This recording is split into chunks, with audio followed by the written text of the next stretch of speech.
FLCar, we're lucky enough to drive and review hundreds of new cars every year. And at the end of the year, we put together a top 5 list of the best cars that we've driven. So without further ado, here are the top 5 small yet fun to drive cars for very small families.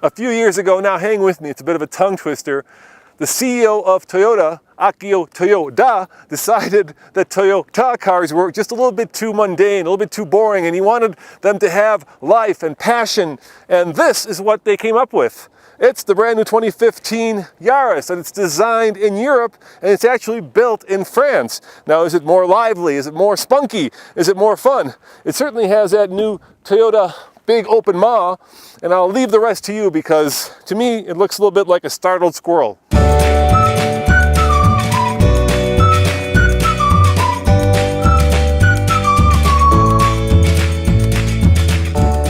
Yeah, so what rhymes with Paris, and it's built in France, but is owned by a Japanese car company. And of course the answer is this Yaris. So let's see how these small cars do on American roads. Under the hood is the same old 4-cylinder 1.5 liter that puts out 106 horsepower and 103 pound-foot of torque. It's mated to a 4-speed automatic. Now that's interesting because the Honda Fit, which is all new, has gone with a CVT. Now this engine combined gets 33 mpg, which feels a little bit old school, and that's kind of the problem with just doing a mid-cycle refresh when you keep the powertrain. You need to kind of up that to compete in a modern world that has a lot higher mpg in these small cars. I'm a big guy, as you can tell, and I have a fondness for small cars. The very first car that I ever owned was a car that my dad gave me when I turned 16, and that was the old Honda Civic CVCC. And that was a really small car as well. And ever since then, I've really liked small cars. So there's just something about a little diminutive car that feels right to me. How does this feel? Well, let's floor it. Yeah, you know, it's peppy, it's good. It's direct. The steering wheel is nice and fat. The seat is firm. The headroom is adequate. And the design is modern and young and youthful, because this is going to be a car that is going to be driven by people probably much younger than me at this point.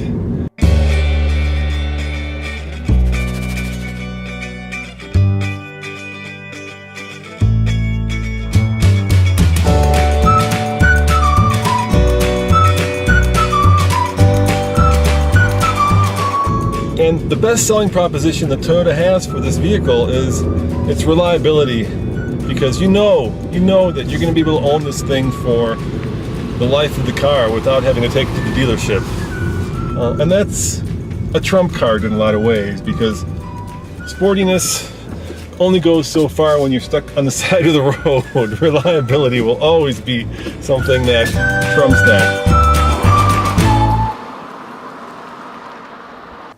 Inside, it's pretty basic. I mean, this is a sub $20,000 car, so you're not going to get luxury amenities. What you do get is some nice French stitching. You get a new radio, which is a little bit more modern, and you get, well, you get a 4-speed transmission that doesn't hook up to paddle shifters and barely fits 5 people in a real pinch. It's a very tight car, and when you're sitting next to someone, you're going to be very close to them, so you better like that person.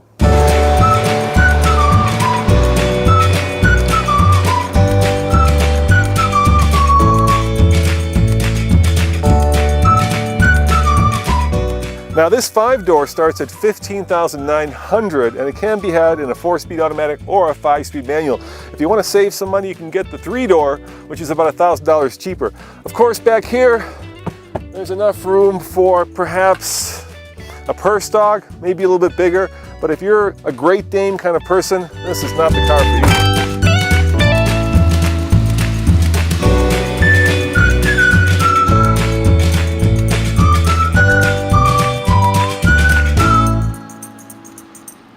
This car would feel really at home on the streets of Paris. Can you imagine just how bigger it would feel when you're in some place that is very tight and very old and has small roads and small parking spaces? Just like a fish in water. But when you get this car, and it's not just this car, it's any car in this class, right? When you get these small cars in America, where we have huge highways and F-150s roaming the byways and highways of America, untethered and untamed, not to mention F-250s, F-350s, and I just don't want to pick on Fords, any of those heavy-duty, super-duty trucks.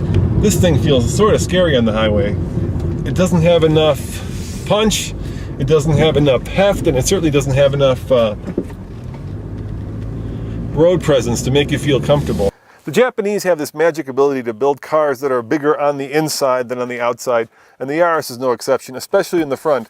The front, well, that's got plenty of room for two people, even though you're going to be shoulder to shoulder. Back here, I'm 6'2", and my head hits the ceiling, and my knees have enough room. But man, if you were taking some coworkers to lunch, I bet you they would not want to spend a lot of time back here. It's just very claustrophobic. If you live in San Francisco, if you live in New York, and you're parking this on the street, it's a perfect urban car. There's a lot of competition in the sub $20,000 class. Perhaps the sportiest is the Mazda 2 or the Ford Fiesta. Certainly the most utilitarian all-around Swiss Army knife is the Honda Fit. You get a lot of value if you go with the Kia Rio. There's just a number of cars I could go and talk about. What Toyota brings to the table, of course, is reliability. This is a car that may not be the sportiest, may not be the fastest, and certainly may not be the prettiest, but it is certainly the most reliable, and you're pretty much guaranteed to have a very painless ownership experience if you go with the Yaris. So it's kind of a mixed bag. I think in Colorado, it's a bit of a fish out of water, but you put it anywhere else in an urban situation, and all of a sudden, this sharp little car is going to start to feel much more at home. Direct steering, enough room for 5 people in a pinch and 4 people in most times. It'll do well. I can see all you urbanites out there being very happy with the Yaris, and I can see it being pretty dinged up in the city after a few years, but ticking along like a Swiss cuckoo clock, always starting up when you go.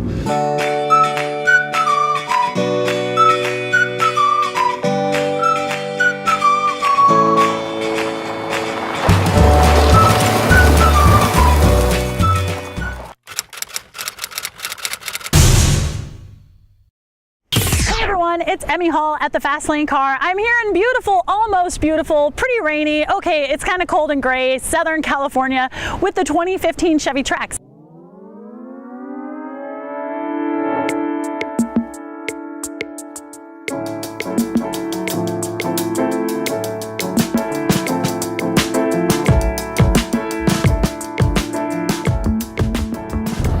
Now under the hood, we've got a 1.4 liter 4-cylinder turbocharged engine, which is good for 138 horsepower and 148 pound-feet of torque. Now power goes to the front wheels via a 6-speed automatic transmission, but remember, you can get all-wheel drive in this car. EPA fuel ratings are 26 in the city and 34 out on the highway. And check out how little this engine is. It's so tiny. It's like this little 4-cylinder and this giant engine bay. I love it. Little Ecotech, you're so cute.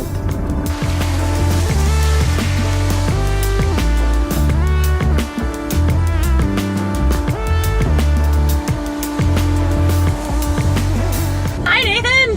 Hi Emmy. ¿Cómo estás? Muy bien, ¿y tú? Muy bien, porque estamos en San Diego. Simona say. So, yeah, hi folks. We are in San Diego, California. Beautiful, sunny, rainy, foggy. So, it's a bummer, but hey, at least in Denver it's 40 degrees right now and light snow, so I'm not going to complain too much. Yeah, bad day in California is better than a good day anywhere else. Yeah, maybe not. I don't know. I kind of like Denver, but anyway. Hi. Oh, you're not interested in me at all, huh? There's way other smells that are more exciting. Bye. Okay, send all of your animal postcards to Emmy Hall, care of TFL Car Docs. I want a dog so badly. So, this is the deal. We are in the 2015 Chevy Trax. Chevy Trax. We are in the top of the line model, although this is just front wheel drive. That's right. You can get all wheel drive in these cars as a $1,500 add-on, but That's right. we unfortunately just have the front wheel drive for right now. The Chevy Trax is actually kind of high. This is one of the highest roofs out of all of them. Now, what that gives you is a commanding view of the road and really, really good headroom. Great. But what it also does is it gives us a much higher, larger feel, even though the wheelbase and everything is actually relatively short. It's almost the same length as a Chevy Sonic. Now think about that. This is a SUV, basically, right? Well, that's where you'd be wrong. It's really more of a station wagon. Now, the lines overall look pretty good. It's not ugly. The front end is kind of old-fashioned Chevy. You can definitely tell from the grille and everything else. But look down there. You only have about that much room in terms of ground clearance. This is not an off-roader. Now, yeah, we're going to get it up to Colorado and see how it does in the snow and mud. But taking it off-road, yeah, you're not going to be going over very much with that.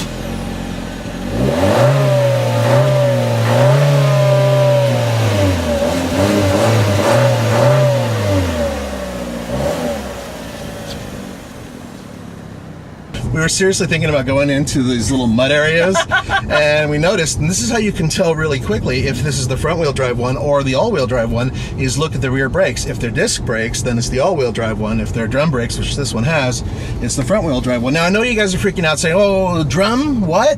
Is this 1984? No.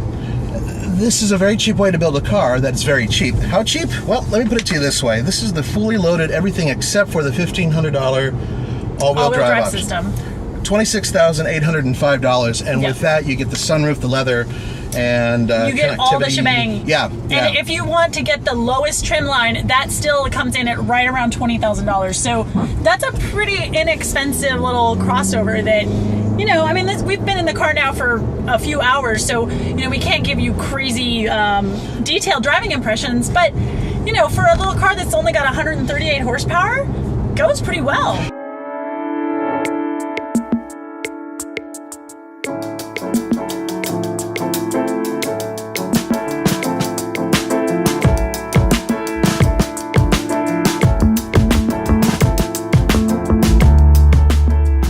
This is a pre-production vehicle, so I'll give him the benefit of the doubt, but you know, we are talking about a relatively inexpensive vehicle, so there are panel gaps. I can see them with the door right over there. Yep, right there. This big right gap in the box. The stuff I'm pointing to is basically the dash. Yeah. But for the most part, it's still... I'm not sure what this is for. It's to look good.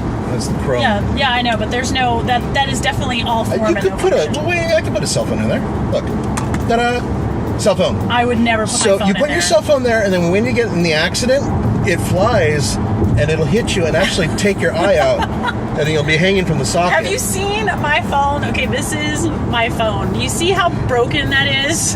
That phone is so I'm heavy. never gonna put that. That is I'm so broken. you. I'm broken. Like No, my it's phone. not that. It's just like, you know, the Adventure Girl. I mean, and mine is basically a Fisher-Price version because it has this thick cover.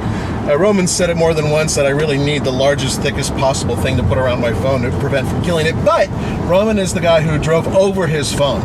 He drove over a Did he phone. really? He really did. It's the absolute truth.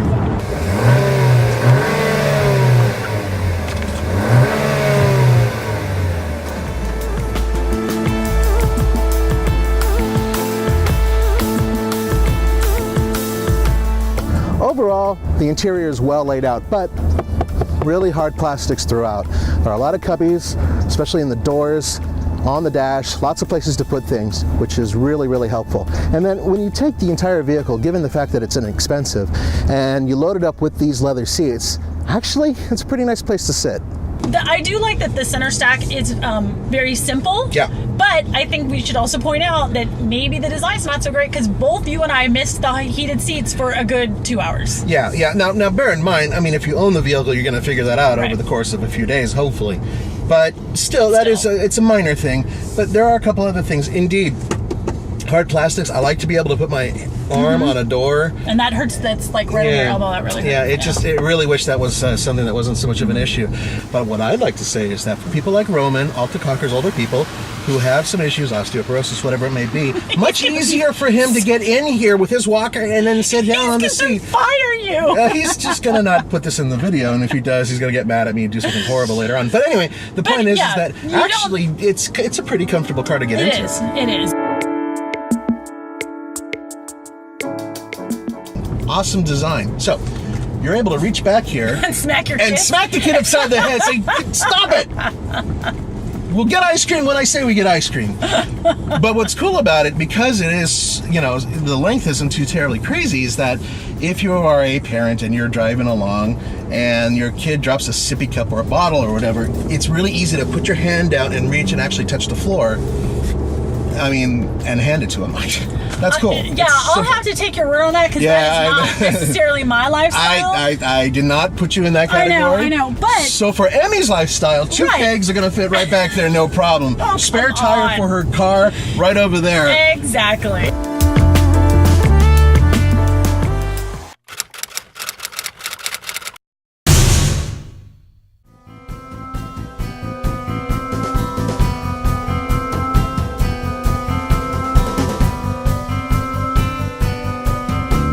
Minis are always cute and adorable, and some of them are getting a little bulbous, but with the regular base model Mini, the Cooper, well, they've kept most things really tidy and fairly small. With that being said, almost every dimension is larger. The wheelbase is larger by over an inch, it's over an inch higher, it's wider, altogether a larger car and a slightly heavier car. With all that put aside, there is one thing that really stands out with me at least, and that's these. See this little little LED section right there? It makes the eyes look like fish eyes, and that to me kind of takes away from the cuteness of it.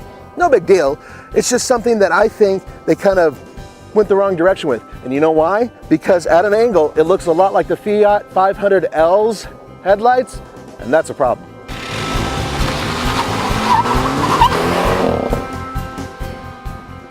This is a very interesting engine, I'll tell you why. Because it is a 189 horsepower, 207 pound-feet of torque, little tiny 2-liter, twin-powered, turbocharged, 4-cylinder engine. And it's hooked up to a 6-speed automatic transmission going to the front wheels. But here's the cool part. Those components, none of them were built in the same country. Would you believe the transmission was actually built in Japan? It is truly an international car. Give it some juice, and boom! Yeah, the tires are tearing away. But 6.74. Now remember, for those of you who are screaming and yelling after reading your various magazines that is slower than what various magazines say and what it says at the Mini USA website, you're right. That's because we're over a mile above sea level, and the turbocharger only compensates for a certain amount of horsepower that's lost at high altitude.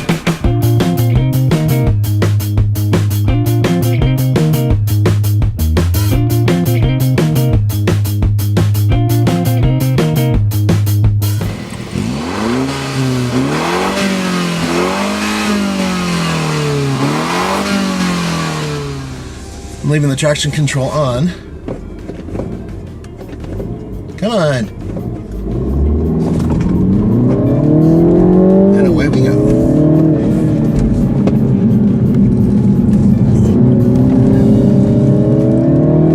Letting the transmission and the traction control do all the work. I'm just going to try to push it kind of hard. Come on, baby. There you go. What a fun car. You know, I'm not a big fan of automatic transmissions. You guys all know that. Even less of a fan of CVTs. But in this car, this is probably one of the best transmissions I've ever sampled in a front-wheel drive car. When I mean best transmissions, I of course mean best automatic transmissions. Come on, baby.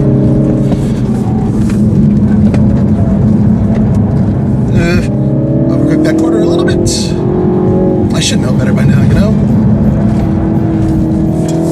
This car is still so forgiving. despite my horrible driving. I think traction control on is probably the safest way to do this car.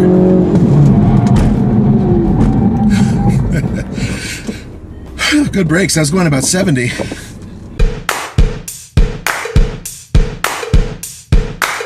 Folks, there's two different camps on the design of the new interior on this new Mini. One is that it's a little too mature and perhaps a little bit sober compared to the last one. The other one is, well, the materials are great, the build quality is better, and altogether it is an easier interior to use. And I'm right in the middle on those two. I think it's a very comfortable place to be. It's very functional, with the exception of all the toggle switches near the bottom where you'd have your coffee cup. Otherwise, the infotainment system works great. It basically has a version of BMW's iDrive, which works fantastic as well. And I really like the way they bolster the front seats. So that's all great. Very tight in the back. What do you expect? It's a Mini.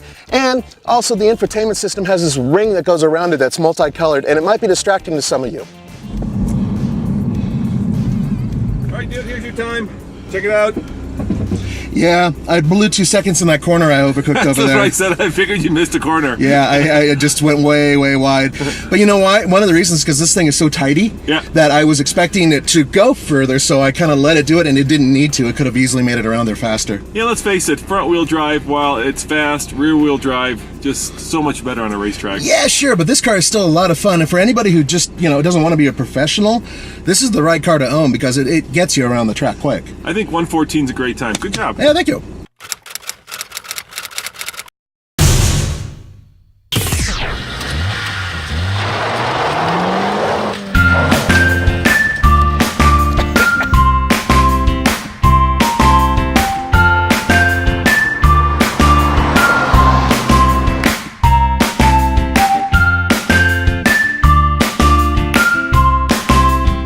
Style-wise, these two cars are remarkably similar. I mean, look at the placement of the badge, look at the placement of the grille, look at the placement of the lights, look at the placement of the air intake. Kind of makes you wonder who copied who.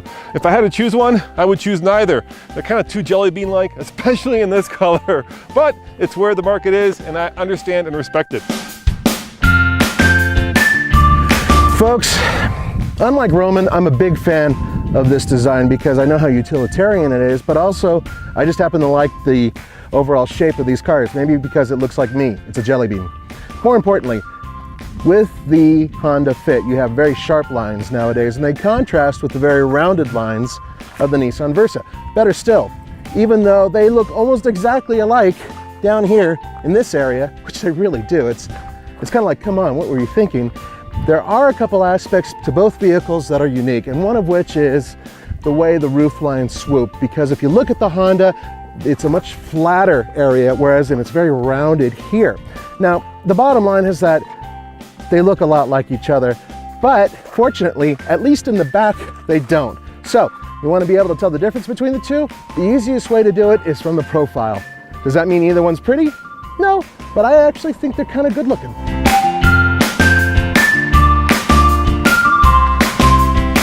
Now, what makes this Fit such a good car is that it's small, affordable, utilitarian, and of course, fun to drive. And that fun to drive starts with this engine.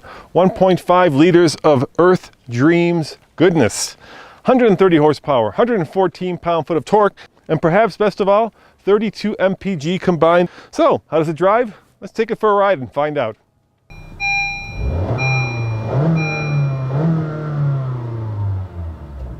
Oh my!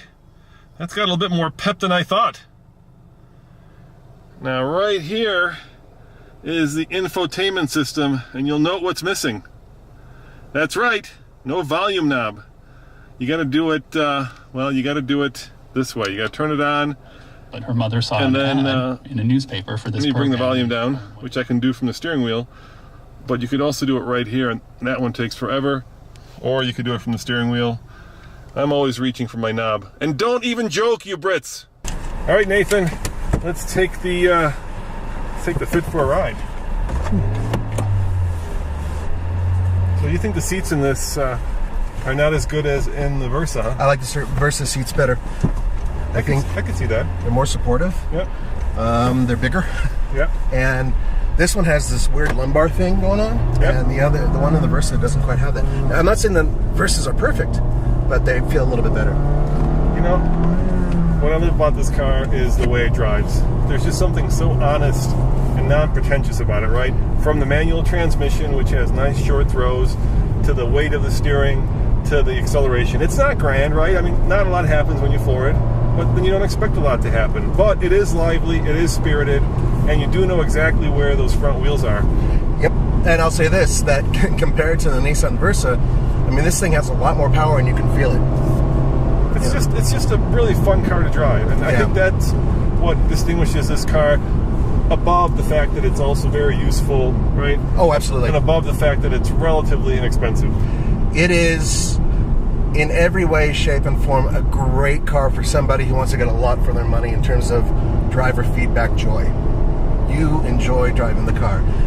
Both cars have that magic Japanese quality of being bigger on the inside than on the outside, and that is especially true for the Fit. With that magic seat in the back that you can fold up and place a bike into, with tons of room that you would think belongs in a much bigger car, the Fit is definitely punching way above its weight class. There is a small fly in the ointment. It used to be that the Fit had a lot of buttons. Now they have a lot less, perhaps too few. Perhaps Honda went a little too far on that scale of eliminating buttons. Most of the buttons in the Fit now are on the screen. That means that there's no traditional knob to control the volume. And you know what? That's like one of those things that works, so why mess with it?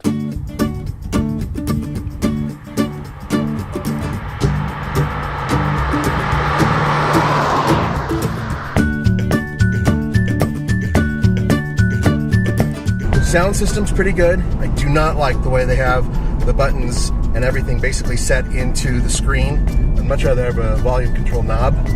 I mean, well, what am I saying? Yeah. Rotary dial, there you go. Rotary dial. For all you Brits, we know exactly what knob means. Yes, damn it, we do. We looked it up. You know, but it's nice looking. The presentation is beautiful. I really think that Honda sweated the details trying to make this a better looking interior, and it is. It's a better looking, better feeling interior than the Nissan by far. And it feels premium, you know, when you shut the door, there's a solid clunk, which is what you want for... compared to a rattle, which is in certain other cars. Yeah, and it never feels like, you know, you spent a little less money than you should have. It feels like you spent a good amount of money, but you got a lot more in return. There's just a lot of value for your money in this car. Yep. Yeah, I agree. I love small cars. You know that. Yeah. It's always been my thing. Yeah, you can just rev the hell out of it. I know. 7,000 RPMs. Yeah. That's pretty cool. Yep, it's happy. It's a happy little engine.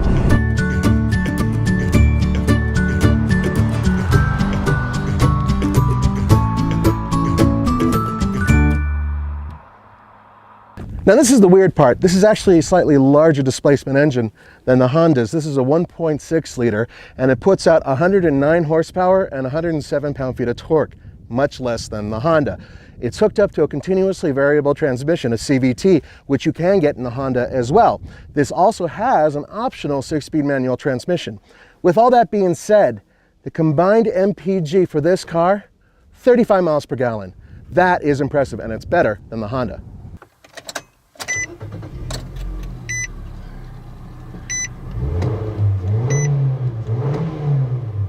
Oh yeah, that is, well, that's fuel efficient, but look at that, a knob.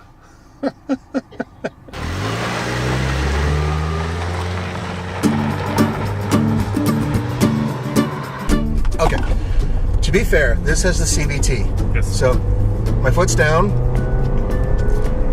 35, 40-ish. It's leisurely. There we go. Now we're in the 50s. Yes, and loud. Leisurely and loud.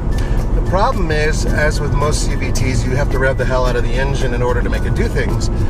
In this case, there's not a lot of lash, but there is some road noise, and there's definitely a lot of noise coming off the mirrors. You can actually hear the wind rushing past. They look cool, but they're loud. You're exactly right. Yeah. Now, in terms of its overall ride, it's actually as good as the Honda Fits. But around corners, the Honda feels a little bit more hunkered down. This one, it leans a little bit. Not that you'd be going high performance with this thing anyway. Okay, foot's all the way down. Yeah, so... there we go. See what I mean? Yeah. It's got a little, there's just a little bit more tilt to it. They're very similar though. Leisure and loud is not as good as Fast and Furious. Yeah, well, I won't call it fast and furious. I'd say the Honda is quick and slick. Oh, look what I did right there. Now, I kind of disagree with Roman because I feel that the Honda Fit's interior is actually really well laid out and very clean. With that being said, it's also a better looking interior than the Nissan Versa Note. However, the Nissan Versa Note is more comfortable for me to drive. The back seats are more comfortable and the front seats are more comfortable. There's more leg travel up front. So my big American ass and long legs, sort of long legs, they fit. It's a little bit more comfortable. And bottom line, the switches and buttons in this thing, they are easier to use, but that looks better. It's a happy car. This is a good car. One thing I really like about the Nissan Versa Note is the fact that there's a lot of room in here. We normally don't put the child seat in the car, but the reason I have it in there, that's the biggest one I have, and there's enough room for 2 more kids next to the seat. And for those of you who have kids, that's a lot of room because normally those seats take up a ton of space. A little bit tighter in here. I feel like we're, just a little bit closer together. Which is a funny thing because the roof of this vehicle is actually higher. Many of the dimensions of the Nissan are just a little bit larger than the Honda Fits. Now, with that being said, only 109 horsepower, only 107 pound-feet of torque. And in order to get to 109 horsepower, you have to really strangle it and get it over 6,000 RPM. Okay, so the Fit has a lot more horsepower and frankly is a much more fun car to drive. This does get really good gas mileage. Now, I've been driving mostly highway, but a little bit of city, and I'm averaging right now, according to the car, 41 miles per gallon. That's impressive. That is really impressive. That is, according to Nissan, it is one of the best fuel MPG vehicles, just under all of the hybrids that are out there. So that's great. All right, Nathan, on the TFL scale of buy it, lease it, rent it, or forget it, and let me give full disclosure here. My mom owns a previous generation of the Fit. I'm still going to give it a buy it. It's a great car. What about you? I agree with you on the Fit 100%, but I will say this Nissan Versa Note is a great car, much, much better than the regular Versa, and a really good contender. But with that being said, buy it, lease it, rent it, or forget it. I give it a lease it. As always, this is Nathan and Roman saying, don't forget to go to tflcar.com for news, views, and real-world reviews. ciao. See you next time.